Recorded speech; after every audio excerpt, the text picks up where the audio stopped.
Hello, it's Katy from What Katy Stitched with a quick video on to show you how to separate the stranded embroidery threads or floss. The embroidery threads come in skeins like this. I tend to take them off there and wind them onto little plastic or cardboard bobbins like this, because I find that I tend to get in a tangle with them if I leave them in the skein. So cut yourself off a length of thread that is no longer than your fingers to your elbow. It makes it a lot easier for stitching. It will mean that you get in fewer knots when you're stitching.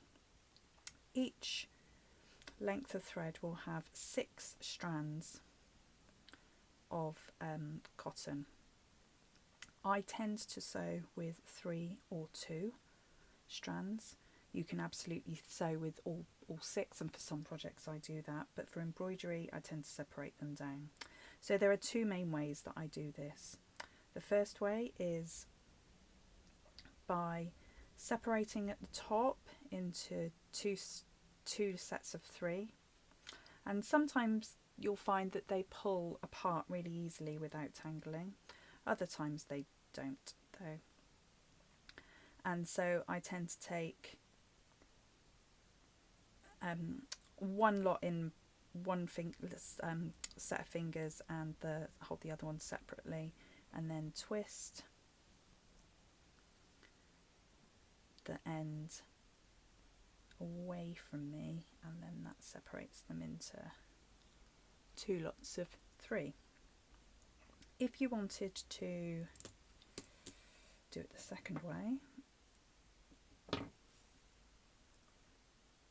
you find one strand, and I hold them. I'm right-handed, so I tend to hold that in my right hand, and then using my left hand and a pincer I put my finger over that thread and the 5 strands that are left, and then I slide them away. That gives me 1 strand, and then if I wanted to use 3 strands again, separate 1 out, slide down,